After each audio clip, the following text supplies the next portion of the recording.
Hare Krishna, Mike. Thank you for joining.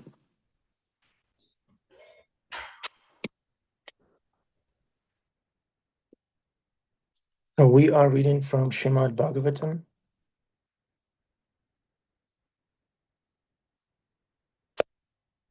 Hold on. I'm sorry.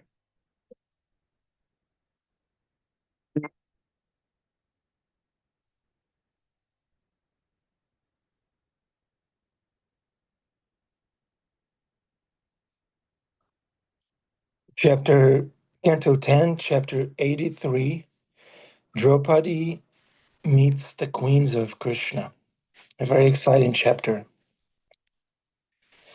Verse 1. Shishuka uvacha tathan gruhaya bhagavan gopinam sagurur gatihi yudhishtiram atta prichat sarvamscha surido vyayam. Word for word translation and purport by BBT, by the disciples of Srila Prabhupada. Shri Shuka Uvacha.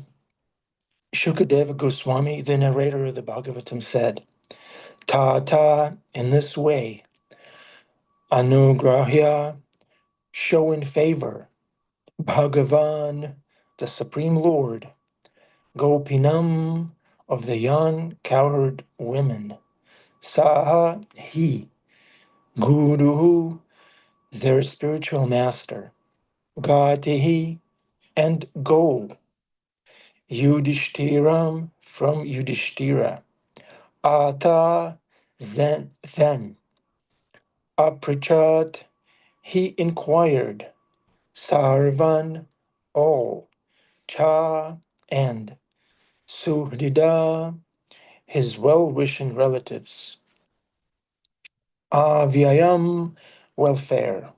Translation. Shukadeva Goswami said, thus Lord Krishna, the spiritual master of the gopis, and the very purpose of their life, showed them his mercy. He then met with Yudhishthira and all his other relatives and inquired from them about their welfare. Purport. The words Guru Gati have been translated here in their usual sense, spiritual master and goal. Guru Gati, spiritual master and goal. Venetia's favorite saint, Srila Vishwanath Chakravarti Thakur, however, points out an additional meaning. While Lord Krishna is the goal for all sadhus in general, for the gopis specifically, Krishna is that goal which is guru, predominant, in the sense of completely eclipsing the significance of all other possible goals.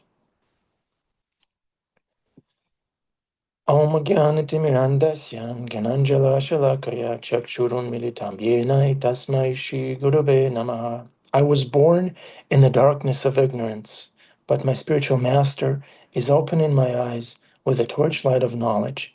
I offer my respectful obeisances unto him again and again and again. Nasta Prayeshwa Bhadreshu Nityam Bhagavata Sevaya Bhagavate Uttamashloki Bhakti Bhavati Naishtiki. By regular attendance in classes on Srimad Bhagavatam and by rendering service unto the pure devotee of the Lord who is praised with transcendental songs, everything that is troublesome to the heart becomes almost completely eradicated, and the service of the Lord becomes established as an irrevocable fact. Nama Om Vishnu Padaya Krishna Pristaya Putale Shrimati Bhaktivedanta Swaminiti Namine Namaste Saraswati Devi Gauravani Pracharine Nirvishesha Shunyavadi Paschatya Deshatarine Shri Krishna Chaitanya Prabhu Nityananda Shri Advaita Gadadhar Shivas Adigora Bhakta Hare Krishna Krishna Krishna Hare Hare Hare Rama Rama Rama Hare Hare. Okay. So wonderful chapter, wonderful verse. Again, Shukadev Goswami said, thus Lord Krishna, the spiritual master of the gopis, and the very purpose of their life, showed them his mercy. And he then met with Yudhishthira and all his other relatives and inquired from them about their welfare. So we can see from this verse and from this interaction that Krishna is engaging in that he's not impersonal, callous, punisher. He's very personal, intimate, caring, and he does care about what's going on with his devotees on the earthly realm, so to say. He will, after inquiring from Yudhishthira, he will engage in conversation with his. We're going to hear a conversation between Draupadi and the queens of Krishna. It's very interesting how Krishna has many queens. And Draupadi, who is the wife of the five Pandavas, Krishna's friends, Krishna's best friends, she's going to inquire from all those queens of Krishna how they got married to Krishna, how that happened. And Draupadi is a great personality, great devotee of Krishna. She was born from a fire yagya. We know that from Mahabharata. And her uh, birth name was not Draupadi. It was something else. Who knows? Who can answer? Krishnadaya, I know you know. Please, don't ruin it for everybody. What was Draupadi's birth name? I can give you a hint. When she was born, she had darker complexion. So Krishna. Krishna, yes, that was Draupadi's name. Draupada is the name of her father, and Draupadi is derived from her father's name, but her birth name is Krishna, dark complexion. She was born from a fire yagya, and she was the heroic devotee who got into a very challenging situation where Dushasana, this evil guy, wanted to publicly embarrass her by disrobing her. And in the act of ultimate surrender, she threw her hands up in the air, and Krishna came to the rescue and supplied her with unlimited sari. Just like Adibhusha Prabhu has this unlimited apron that he wears every day. So Draupadi has this unlimited sari, which is a symbol of service. We are here to serve, and Krishna comes through. Krishna comes through when we need him most. We should be rest assured of that. So that's Draupadi. Now, let's go back to the purport. Uh, Srila Vishwanath Chakravarti Thakur explains that Krishna to the gopis is not just one of the many goals that a yogi may have. For example, a yogi may strive for Krishna in order to get mystic powers, for example, to become smaller than the smallest, larger than the largest, to become invisible, to fly around. Yogis may have those goals, or yogis may worship Krishna in order to attain liberation from material existence, to become free from pain. There are yogis who worship Krishna in order to gain some material possessions. There's all kinds of goals people may have while worshiping Krishna, and it's all good. As long as you're addressing Krishna, it's all good. At least you are approaching the right person. There's a verse in the Shastra where it says, whether you are free from desire or whether you are burning with material desire, you should read Srimad Bhagavatam and you'll become satisfied. Even those who are free from material desires will find tremendous satisfaction in the Bhagavatam. So, but for the gopis, Krishna was the one and only goal. Srila Vishwanath Chakravarti Thakur explains how is Krishna was that goal for the gopis, which is guru or predominant. Guru means heavy or predominant. It pushes everything else away, pushing everything else out of the way, completely eclipsing, Srila Vishwanath Chakravarti says, completely eclipsing the significance of all other possible goals. So, what immediately came to mind when I was reading this was Vaisheshikar Prabhu's famous one-liner, keep the main thing the main thing. I think he may have gotten it from Stephen Covey or something, from some kind of a motivational speaker. But Vaisheshikar Prabhu included Krishna in that equation and made this one-liner perfect, eternal. Keep the main thing the main thing. And the main thing is Krishna is not a thing. We can even narrow it down. Keep the main person the main person. But the main thing is the process. Vaisheshika Prabhu explains how he explains that what this one liner really means. He says one should organize their life in such a way that we are engaged in devotional service full time, 24 hours. It's the conclusion of Srila Rupa Goswami's Nectar of Instruction.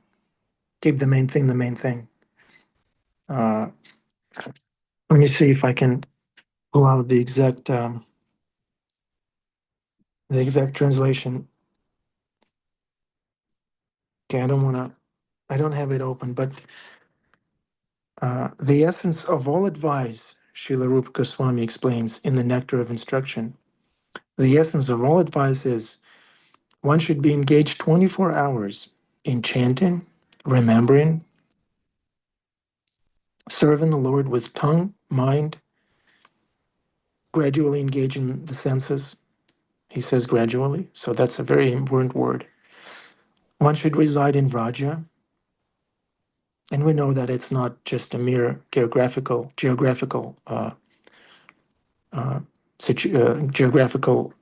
location. Vraj is a state of heart.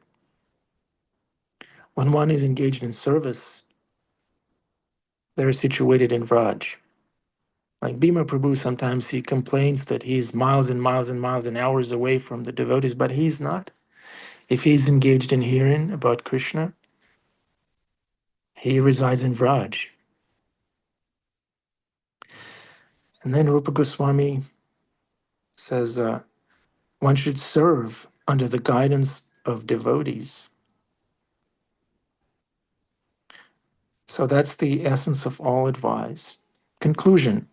Vaisheshika Prabhu puts it in a modern language. He says, one should organize their life around devotional service. So there's no lack uh, of esoteric knowledge that is holding us back. That's not the problem. What's holding us back is the lack of organization, lack of organizing. Uh, His Holiness Sachinandan Swami says that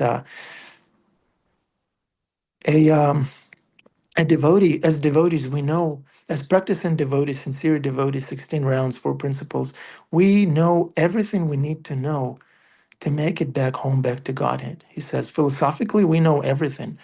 I'm not the body. Krishna is God. I'm meant to be serving God. The gopis are the topmost devotees. I should serve under the guidance of Guru. I should read Shastra, uh, and so forth. So theoretically, we know everything we need to know to attain Krishna consciousness. Uh, we just lack some application. We lack organizing our life in such a way that we're engaged 24 hours. So, what's the a question for you? When you try to remember your best japa session, try to and maybe unmute yourself and tell us the external settings of that good quality round, or good quality 16 rounds that you had. What were the external circumstances for those moments or minutes or even hours of good quality japa? While you're getting out of your comfort zone, I'm going to read something from the chat. Krishnadaya, thank you for the quote. The essence of all advice is that one should utilize one's full time, 24 hours a day, in nicely chanting and remembering the Lord's divine name, transcendental form, qualities, and eternal pastimes, thereby gradually engaging one's tongue and mind. In this way, one should reside in Vraja. Yeah, see, in this way, one should reside in Vraja. So residing in Vraja means gradually engaging one's tongue and mind in remembering Krishna and chanting his name, Goloka Vrindavan Dham, and serve Krishna under the guidance of devotees. One should follow in the footsteps of the Lord's beloved devotees who are deeply attached to his devotional service. Nectar of Instruction, verse 8. Thank you, Krishna Daya. Mike, unmute yourself, please. Hare Krishna, thank you for class today. I haven't shared this with anyone but my wife, but since I'm with devotees, I'll share this with you. The most powerful time, it even makes my heart race thinking about this. The most powerful time of japa was when I was going through this really hard time. A dog of ours was really sick and we were going to have to put him down. And so I didn't know what to do. I was in complete despair. So I went outside and I'll tell you, I chanted with all my heart, with my heart and my mind. Probably the strongest I've ever chanted. And then the power line right outside our house exploded and caught fire. Nice. So you can think of what you want with that, but that was the most powerful japa session of my days. That's the power, that's the fire of Sankirtan, of chanting the holy name. Caught on fire of Sankirtan. Yeah, you can burn your car if you chant too hard. Thank you, Mike Prabhu. Yeah, the desperation. Chanting while desperation. Yeah, thank you. Thank you for that. Anyone else? That's so beautiful. I don't have the greatest memory, but just yesterday I was on a japa walk with Damodar Priya. And, it's all snowy here, but, we're walking and chanting. And we really try not to just talk. We just chant. And there becomes a point, where the mind just quiets down. It's not right away, maybe the first two rounds. But then like you're in between these fields of snow that are rolling and there's hay and then you pass some cows but you're not even like necessarily thinking about where you are, what you're doing, but the mind just finally settles. And then there you are with the holy name. Nice. Thanks, Krishna Kumari. Who's Damodar Priya? Is that our Damodar Priya from the morning class? Uragaya's wife. She's my neighbor. Uragaya's wife. Okay, cool. Thank you. Yeah, the mind quiets down. Yeah, that's what it takes for a good japa session.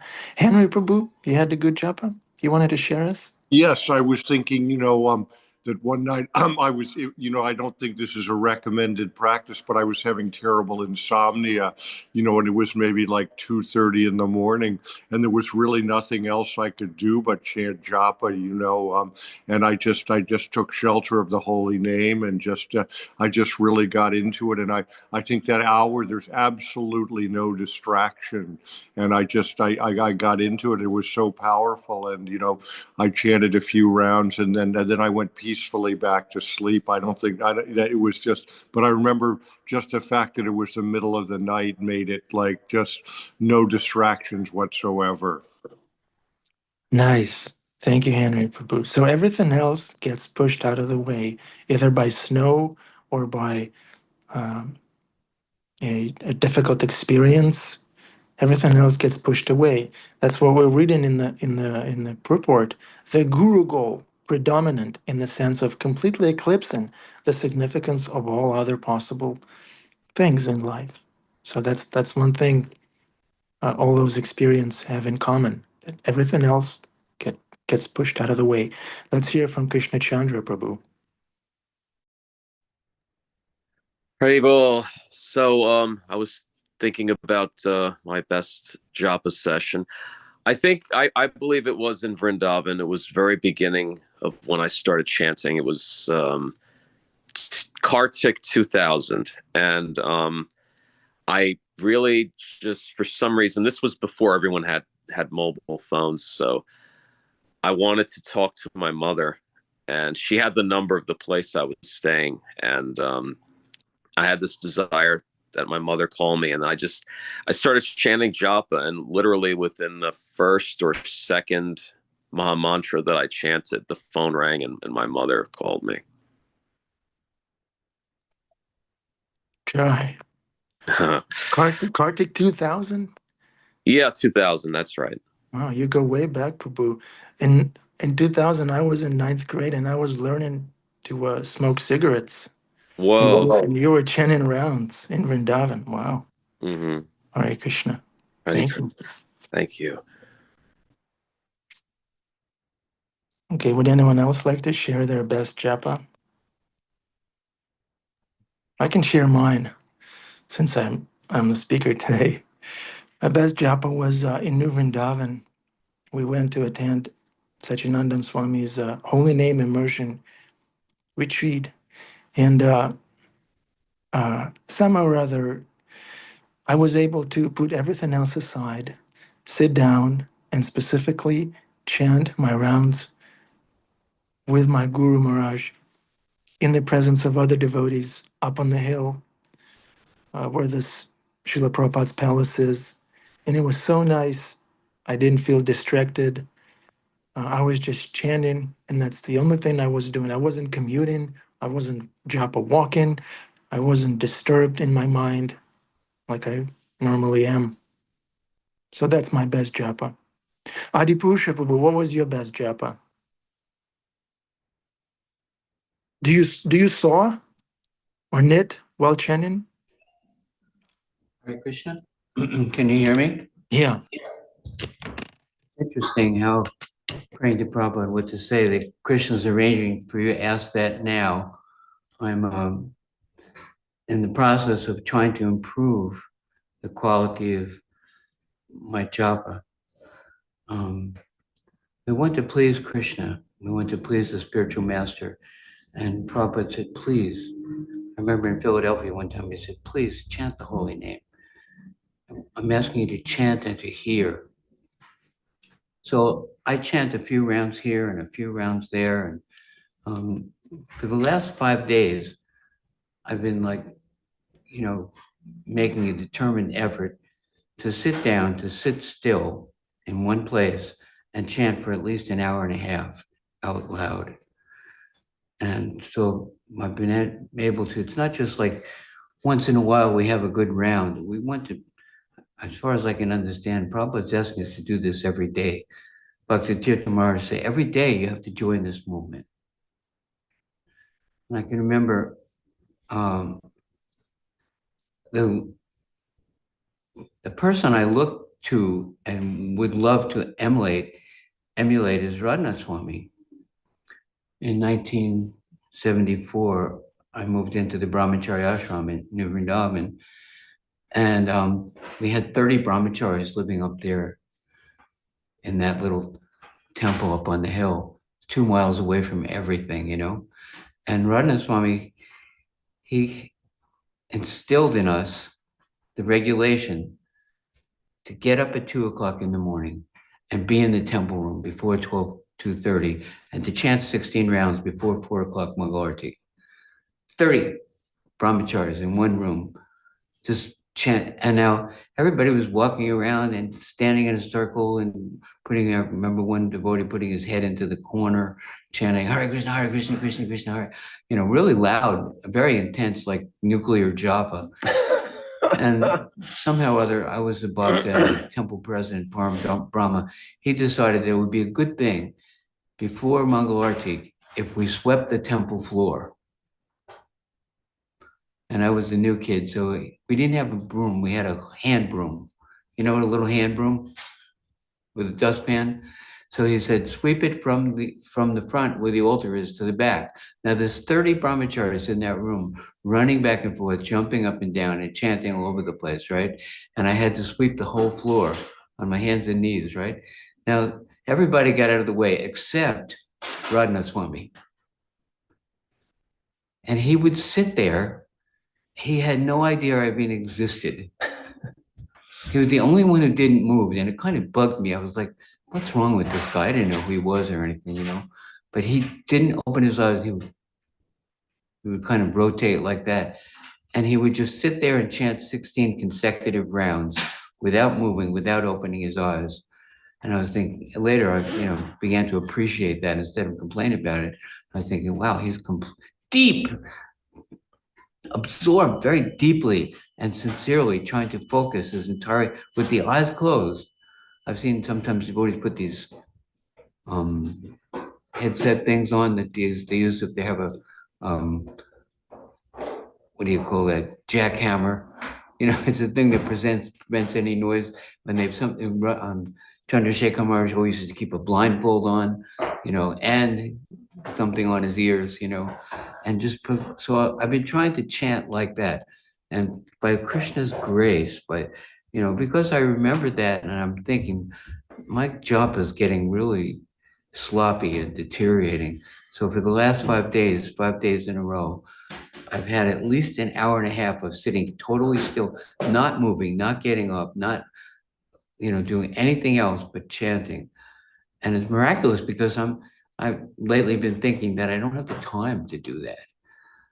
I can't imagine how Krishna allowed me to do that 5 days in a row. And I'm praying, Krishna, please let me keep this up, because it says that there are offenses to the holy name, to minimize and disobey the instructions of the spiritual master, to preach the faithless person, but it says it's also offensive to be inattentive while chanting. And that Goswami verse that says, prana dana he. Each Goswami had his personal deity that he was focused on. Prana dana he. And that service to that deity was like their life's breath. Prana dana he. I mean, they were serving their Krishna's deity like it was their life's breath, So just like life's breath, I'm trying to get back into this quality of japa. And every day that I've ever chanted japa, I'm always thinking, am I going to finish my rounds? Can I finish my round? And do I have time? Because the tendency is to think I don't have time to do this, but Krishna will provide it mystically if we desire it. If there's a quality of japa that we're aspiring for, a person who we're looking to as an example, and if we desire that and pray to Krishna, so far he's allowed me to do it 5 days, and I hope I can just continue to do this, because it's so easy to fade, to drift, to the quality of our focus on this holy name mantra chanting can easily become deteriorated if we're not really, really, really desiring to do it nicely. So that's what I'm struggling with now. I'm hoping I can do that today and every day, for God's sake. Well, I heard Raghunath say, I chant at least one good round today. Raghunath Prabhu from the Wisdom of the Sages, he said, let's everybody chant at least one good round today. And I was thinking, yeah, that whole idea of like, it's a priority, it's a focus, and attentive, consecutive. And one real thing that really helps me is Vaisheshekha, who says two syllables, Hare Krishna, Hare Krishna, Krishna, Krishna, Hare, Hare, because I have a tendency to think, am I going to finish this round? Am I going to finish this mantra? Am I going to finish all my rounds? Just those 2 syllables, one moment at a time. I used to chant japa when I was doing Sankirtan, and I would imagine I was falling out of the World Trade Center. And what kind of Hare Krishna mantra would I chant on the way down? Like it's like this is it, heart. There's not, and So anyway, I don't know. That's kind of a rambling share, and I'm sorry it took so long. Well, glory to Srila Prabhupada, who chants very nicely, who is chanting very nicely and asking us to do that. Hare Krishna. We hope Krishna will please. Thank you, Adipusha. But with that example with Radhanath Maharaj was especially powerful. Thank you. So Radhanath Maharaj made the time, prioritized japa over everything else. Present tense still makes the time. Not Yeah. that he did it, but that was one instance where I was there with him every day and I saw him doing that. Yeah. Yeah, we can learn a lot just by watching devotees do things. They may not be speaking to us, but just by watching them is a very powerful way to learn. Thank you. Sydney, please. Okay. Hi, Hare Krishna. Okay. I kind of have a kick-ass story. So, I was in India and I was doing the whole like yoga TTC, whatever.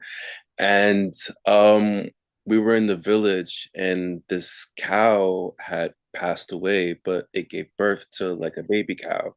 And we decided we are gonna rescue this cow. So in umbilical cord and everything and blood, I picked up this calf and we took it to an ashram. But prior to that, we had to find a place.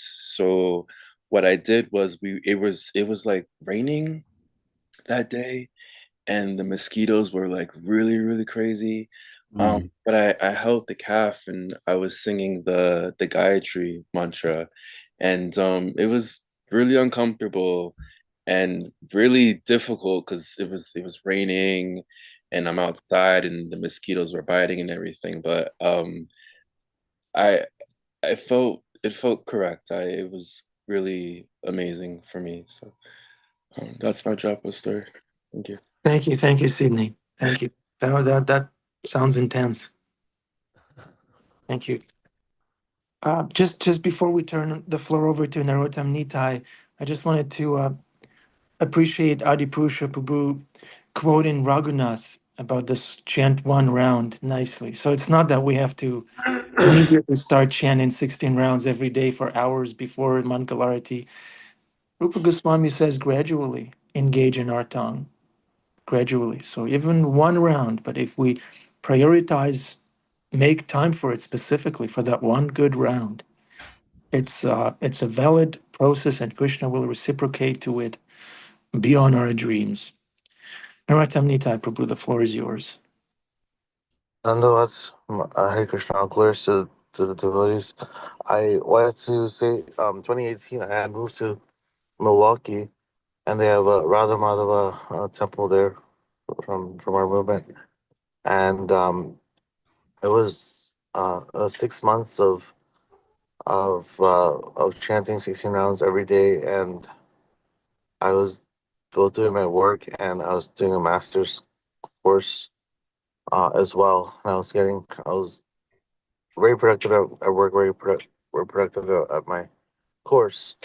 But then at the end of 6 months, I hit a wall. I was exhausted. I didn't sleep for 3 weeks, but then after that, when I was coming back from Milwaukee back to Michigan, 6 hours in the car, I chanted and I got a bunch of books to distribute.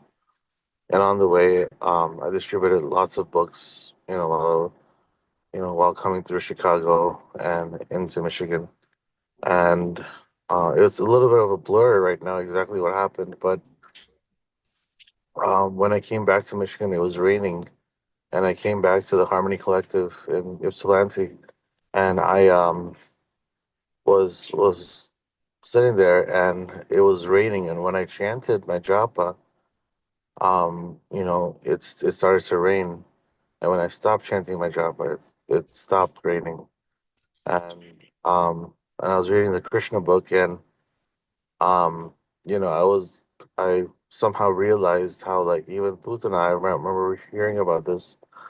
Even Putana, despite being of that character, and and having ill intentions for Krishna. Despite that, still she was delivered as a gopi, and and so in the sense, it was like really powerful. It was really I don't even know how to describe it.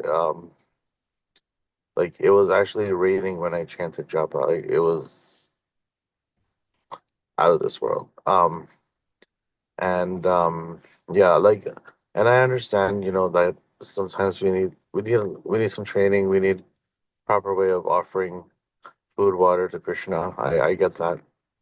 So devotee association is extremely important, and learning from devotees is really important. But that experience showed me, like, how powerful chanting Krishna's names are, and how it's also cumulative, that it builds up over time, and once you get like uh, uh, what is it called, a routine going of chanting japa every day, it really it adds up, like, over a month to 6 months of chanting japa regularly.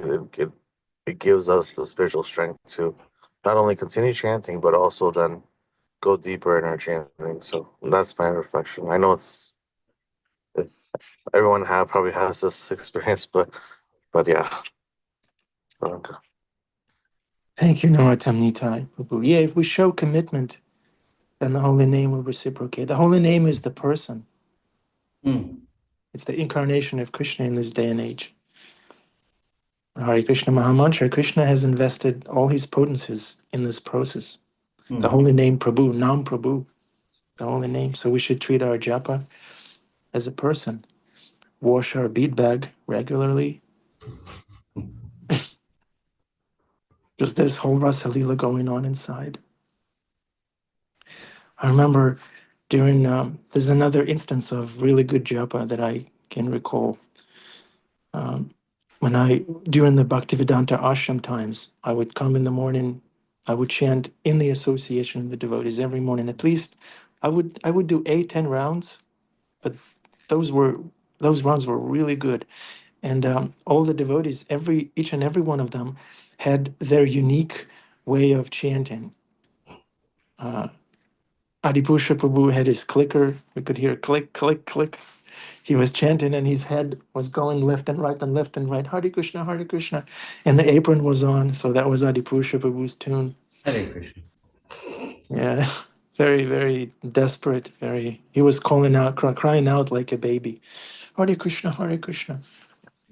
Then Ganesham Prabhu's tune was very absorbed. Hare Krishna, Hare Krishna, Krishna Krishna, Hare. Almost like Radhanath Maharaj's way of chanting, absorbed.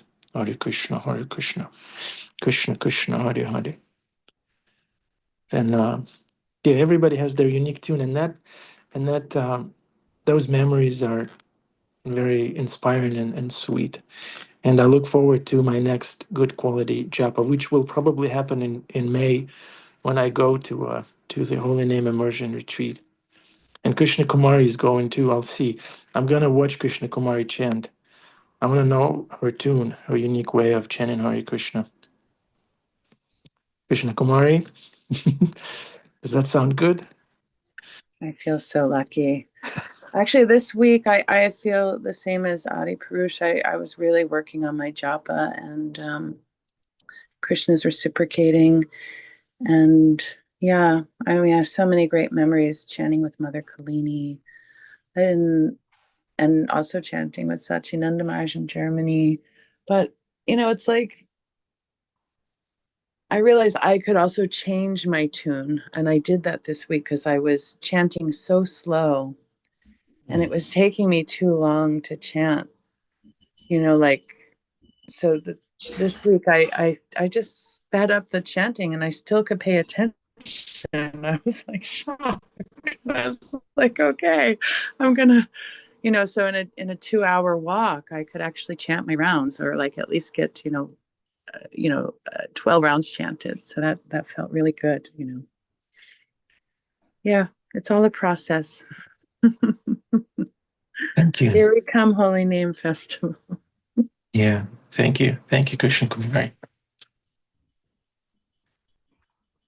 Okay, so Adipusha Prabhu is raising his hand. Hare Krishna. This is our life, our life's breath, the chanting. When we were traveling Sankirtan, we would get up in the morning, we took rest in the vehicle, and then bathe. And I was having trouble finishing my rounds. So Das advised me, this was probably like 40 years ago. He said, get up and then walk in one direction. Don't turn around until you get 9 rounds chanted. I used to chant 8 going out and then 8 back, but somehow when you're going back, you go faster. I don't know why. So I had to chant 9 rounds going out. And then you're forced to go, because the middle, it's like 4 o'clock in the morning and it's dark out and you're out in the countryside. So I would chant going in one direction, walking until I got 9 rounds run, and then turn around and chant 7 or 8, 9 more, 8 more, 7 more coming back. But one day I walked out on this country road and I finished 9 rounds and I stopped on the little country road at a little hill. And I stopped right on the top of the hill. I was like almost falling asleep when I was walking. And then I forgot which direction I came from. It was pitch black. I was like, oh my God. If I go in the wrong direction, I'm going to be like, 16 rounds away from the vehicle. Somehow or other, by Krishna's grace, I chose the right direction because there was no way I could tell which way to go back by just looking around. It was just fields on either side of the road. But that's one thing, is like, if you could figure out some way to put yourself in a place, and everybody talked about it, being around other devotees chanting. There's nothing like that. You're uplifted by the fact that you go here and this is what we're going to do. And it's important and it's a priority and it's a focus and there's no distraction, no talking.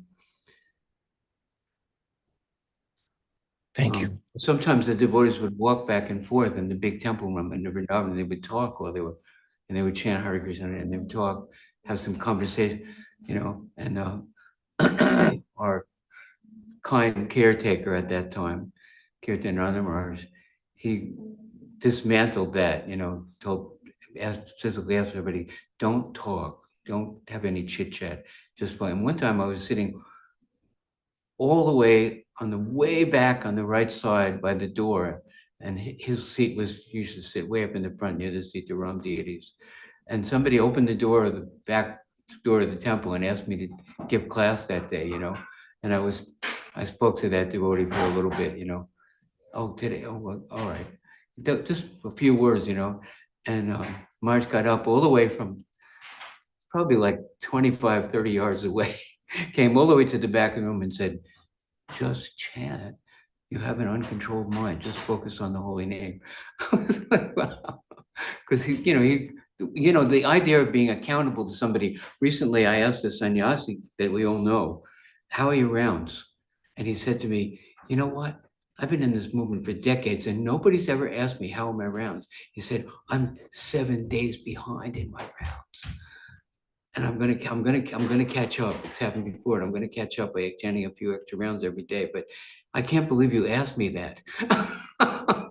So if we're accountable to somebody, that's how we associate with each other. We try to encourage each other with good sadhana and service and follow the regs and everything, So that was like an astounding thing. He said, nobody in all these decades has ever asked me, how are my rounds? Can you imagine that? How are your rounds, Ananda Behari? My rounds? If you really want to know, I'm 2 rounds behind. I forgot that I had some rounds undone yesterday, so I'm going to catch up today. So we love you. Please be careful. Thank you. I will. Glory to Prabhupada. Can we hear from Jambavan about his best japa? Jambavan, please. Can you come? Is that Jambavan back there? That's Angel. Jambavan. There he is. How's your japa? How's your japa? Oh, Best wow, rounds. my japa Or your is best round. fantastic. Oh, My japa is great.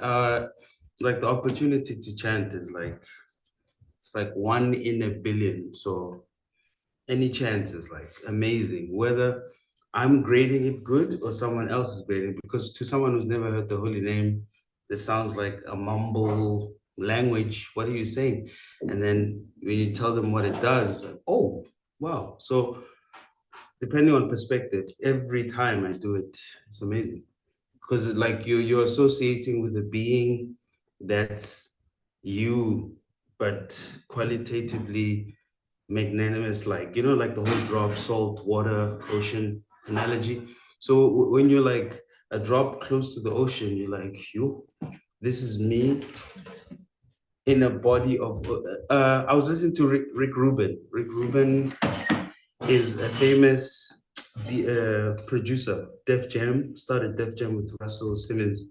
And he was talking about taking darshan of the ocean. So basically, it was explaining like Krishna's the ocean, but without saying Krishna's the ocean. It was saying like taking darshan of the ocean is the closest to divinity that you will see, because we're made mostly of water. So when you're standing close to a body of ocean, it's like you in the purest form, you know? So yeah, chanting is fantastic. My rounds are fantastic. Hare Krishna. Wow. Thank you.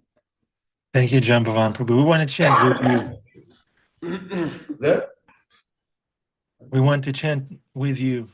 No, I'm very personal. I want to sit on your lap and chant my rounds. Oh no. Pause. I'm very personal with it. Hare Krishna. Hare Krishna. Thank you. Thank you. Okay, it's 8:00.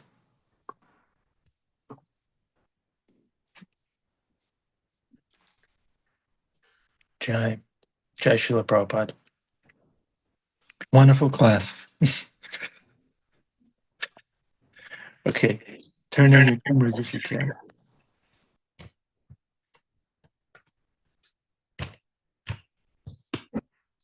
Radha Murli Dada, Radha Murli Dada, Shri Radhe. Radha Murli Dada,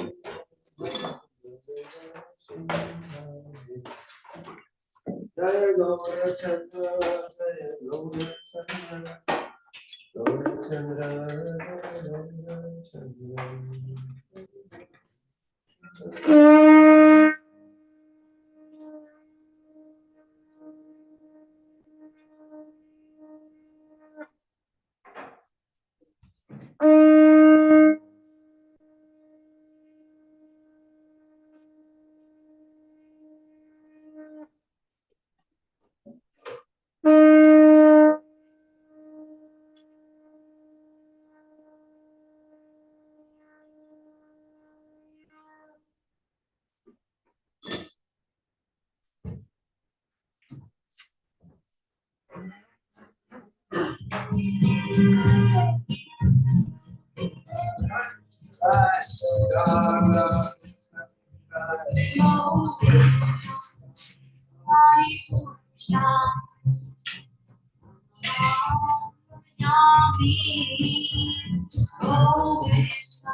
Great awe and reverence.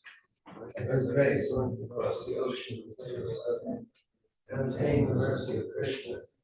I only wish to have my consciousness purified by words and attachment to one's feet, affection to all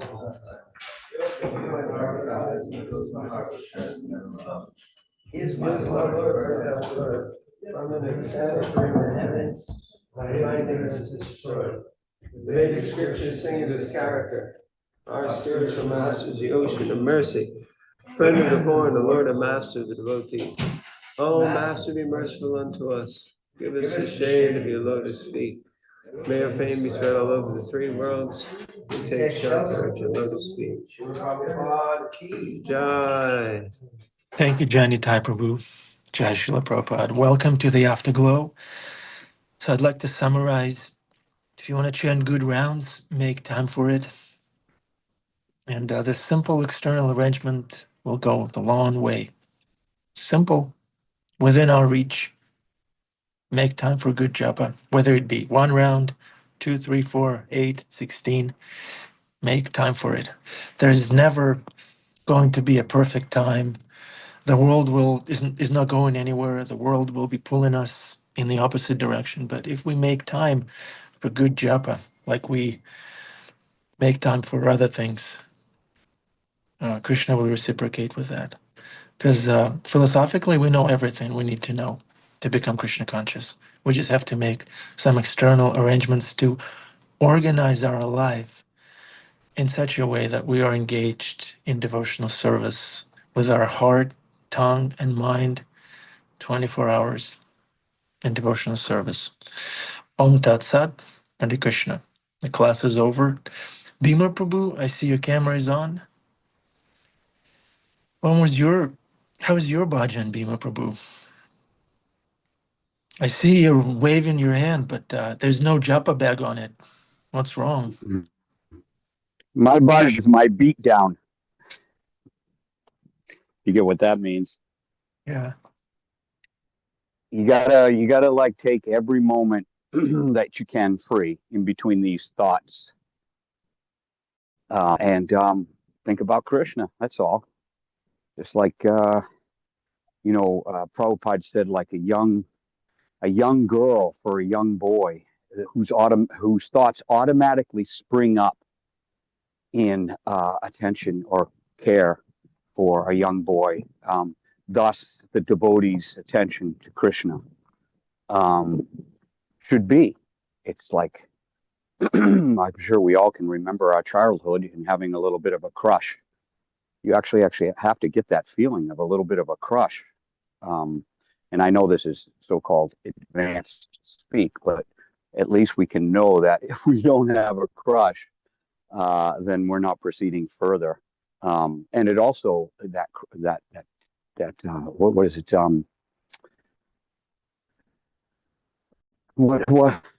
What's the Sanskrit for taste? Such ruchi, right? Ruchi, yes. Yeah, as far as I know. Yeah, the taste. So you get ruchi, and that ruchi will give you the why for devotional service. So you don't have to like, oh, I got to do this devotional service because I got to remember Krishna. It's that when I do this, there's a sweetness to this service, and I'm chasing now. Obviously, it's not on the highest platform, because separation is sort of bittersweet.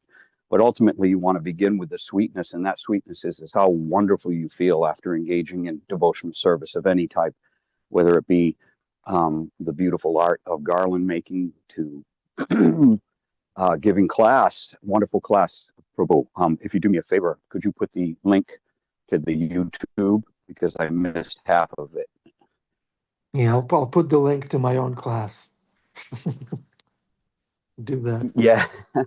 No, man, I want to hear it. It's not your class. It's Prabhupada's. Krishna's class. Yes, that's right. Thank Krishna's you. class. Yeah. Hare Thank you, Krishna. Prabhu. I was going to say something, but then, all right. Anyways, yeah, just one last point. When we chant our japa, we should pray to Krishna to let us have a good transforming japa session.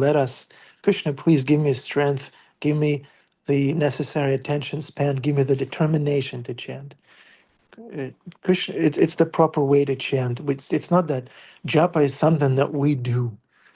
When we chant, our attention is also coming from Krishna, so it's appropriate to pray to Krishna for attention, determination, and taste, ruchi. Ruchi. We should all become ruchi das or ruchi dasi. We should chant with taste. And when we read Srimad Bhagavatam regularly, when we, like in that verse, Nasta Prayesho Bhajishu, when we are engaged in devotional service systematically with the proper mood, then even when we try to forget Krishna, we can't. Even if we, let's say, watch a karmic movie, if you are a devotee, you will see Krishna there. If anywhere you go, you'll see Krishna. Try not to. Try it. Krishna Kumari, try not to remember Krishna. Bhima Prabhu, try not to remember Krishna looking at your horse, and in your horse eyes, you'll see Krishna's beauty. You'll remember Prabhupada saying that the horse is the most beautiful animal. Right? As devotees, we see Krishna everywhere. It kind of happens naturally, even if we think we are in Maya, I just figured something out. That makes me the most beautiful type of servant. So with the beautiful horses. This is good. This is good that I know this. It raises me up. Yeah, you're the most beautiful. Despite the hat, the beard. Yeah, we love you, Bhima Prabhu. Angel, hold on. Angel is strapped to the car seat, but he wants to glorify Krishna. I was wondering, how come we don't have something like, for example, the Muslims they pray 5 times a day? How come we don't pray 5 times a day? Specific times. Orthodox Jews, Orthodox Christians have morning, afternoon, evening. Wouldn't that be a good idea to break up the 16 chants into so many times a day? I mean, say do it in the morning, maybe early afternoon, late afternoon, evening, to make it, a little more orderly, that somebody has a goal to. Just wondering. Yeah, great point, Angel Prabhu. You'll be surprised, but we have that. When a householder told Srila Prabhupada that it's so difficult, I have to work and there's a family and everything, it's so hard for me to sit down and do all my rounds in one shot. Srila Prabhupada told him that when I was a family man, I would chant 4 rounds before a meal, then 4 rounds before my next meal, then 4 rounds later. And then, so he broke it, Prabhupada himself broke, when he was a family man, he would break it down into 4 sessions before each meal or something like that. Right after rising, then before meal, then another time before meal. So he had everything done without doing it in one shot because he had work to do and so forth. He ran a business. So Srila Prabhupada himself recommended that if that's your situation, if that's good for you. Then we have this Gayatri mantra for those who are twice initiated and engaged in deity worship. The Gayatri mantra is there's specific timings for chanting your Gayatri mantra. 6 in the morning, then 12 noon, and then like that. So we have that. The regulation is part of bhakti for sure. Regulation has to be there. But Okay. the best thing, Angel, though, the best thing you've ever experienced in bhakti is when you sit down and do everything in one shot in the morning in the temple room with other devotees. So get on one of those retreats, the holy name retreats. It'll be the best thing ever. We need that. Every once in a while we need that recalibration. We need that reset. We need to fill our mind and heart with good, strong impressions in regards to the holy name. Okay. Good. Angel, Okay. Thank you, Hari Krishna. thank you. Hare Krishna. Actually, we're supposed to chant 24/7 all the time, day and night. Even when you're sleeping, you can be chanting. But I remember that Prabhupada, in his memories, somebody told us he was taking care of the temple where Advaitacharya once stayed, and he saw Prabhupada, who had not come to America yet, and he was in the back of the temple room, and he was chanting, and he was crying, and he said, why is this old sannyasi crying like that? And so one day he asked Prabhupada, and Prabhupada said, well, my guru asked me to go to the West. I haven't gone yet, but I took that instruction in my heart, and I'm going to go. And I'm just praying, calling out to Krishna to help me to do what my spiritual master asked me to do. So the relationship with the spiritual master, when you have a prescribed duty, when you have a service, even to be a father or a mother, or, when you have that responsibility and you really want to do it nicely, it can really crank up the intensity of your japa. And I don't think you can be a parent without chanting intensely. You can't do this service without Krishna's help. And whoa, look at this guy. Holy, right in front of me. Okay, I'll go to Prabhupada. Sorry to talk so long. Prabhu, Take this, please, Angel. Ananda Behari. Yes, Bhima Prabhu. I've found that calamities are great for chanting japa. Yeah. Yeah, we should pray for calamities again and again. And then when all that stuff's going down and you're being knocked around, there ain't no better japa than when you're getting knocked around. Thank You you. know? Thank you. Thank you. Yes. So And pray for it. yeah, and when things are good, when things are quiet, we Oh, should that's chant Maya. sincerely. Yeah. Yeah. That's That's Maya. Maya. If you're Yeah. happy and things are good and you feel steady, then you don't realize your life is like a drop of water on the petal of a lotus leaf. Yeah.